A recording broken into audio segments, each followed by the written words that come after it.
on aussi peut pas de sang à permettre, fond, je suis on peut pour pas l'école publique. rester là à faire semblant de croire qu'il s'agit d'un combat pour la laïcité, alors que manifestement, c'est une On laïcité verra la à suite. géométrie variable. On La verra la réalité, suite. c'est que si c'était une école musulmane, le directeur, il aurait déjà sa porte qui aurait été fracassée à 6 heures du matin. C'est une réalité. C'est-à-dire qu'aujourd'hui, on a un 10 poids, 10 mesures et qui montre l'islamophobie d'État, le comportement, la manière dont on se comporte lorsque ce sont des musulmans ou non. C'est-à-dire qu'on a le directeur, hier, à aucun moment, il condamne l'homophobie.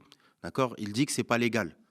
Mais Bien quand sûr. on lui pose la question à plusieurs reprises, est-ce que ça fait partie des valeurs, il dit pas que c'est pas dans les valeurs de Il dit c'est Stanislas, pas il légal. dit que c'est pas légal, c'est tout. Voilà. C'est ça. Et que lui, ses valeurs, ce sont les valeurs d'une école catholique. Et à plusieurs reprises, le journaliste de BFM lui explique ça. Je veux dire, si un directeur d'une école musulmane avait répondu en esquivant totalement la question de cette manière-là, non pas en se prononçant, mais en disant que c'est pas légal, on sait comment les choses elles fonctionnent et que je connais pas de directeur qu'on invite à BFM TV avec ses notes pour pouvoir s'exprimer. La première chose, c'est que bien sûr, il y a la question que le fait que c'est pas une école religieuse musulmane, mais surtout que c'est une école profondément bourgeoise. Je veux dire, c'est une école qui vit des subventions. Que moi j'aime bien des fois ces débats où les gens ils disent ouais, vous êtes jaloux parce que elle a pu mettre ses enfants dans le privé. Et, moi j'explique que 12 milliards de subventions publiques chaque année pour le privé. Vous imaginez ce qu'on pourrait faire avec 12 milliards chaque année pour l'école publique, en augmentation de salaire, en amélioration des conditions scolaires pour les élèves, de division des classes, etc. On pourrait faire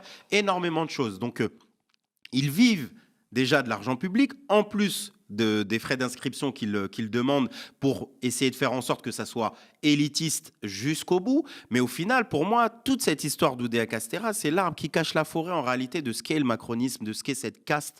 En 68, il y avait un dicton qui disait le gouvernement est une mafia qui a réussi. Je pense que le gouvernement d'Emmanuel Macron est une mafia. C'est un gouvernement de mafiosi. C'est un gouvernement dans lequel, par exemple, le secrétaire général de l'Élysée, Alexis Kohler, est mis en examen pour prise illégale d'intérêt. Rachida Dati, elle est ministre de la Culture, elle est mise en examen pour corruption et trafic d'influence. On a Darmanin qui va passer en cour de cassation bientôt. Il y avait précédemment Dupond-Moretti, etc. Et on passe tous les ministres qui sont passés devant les tribunaux alors que Macron nous expliquait qu'un ministre mis en examen, il n'avait pas sa place dans un gouvernement. Ça montre en fait comment, en réalité, c'est une caste d'entre-soi, d'accord, qui va mettre en place des lois qui visent à attaquer, tout à l'heure on en parlait, du chômage, etc., des plus précaires, les lois immigration qui vont aller faire la chasse aux Arabes et aux Noirs, Parcoursup, etc. Mais Justement, on voit que Stan utilise, c'est très bien s'accommoder de Parcoursup et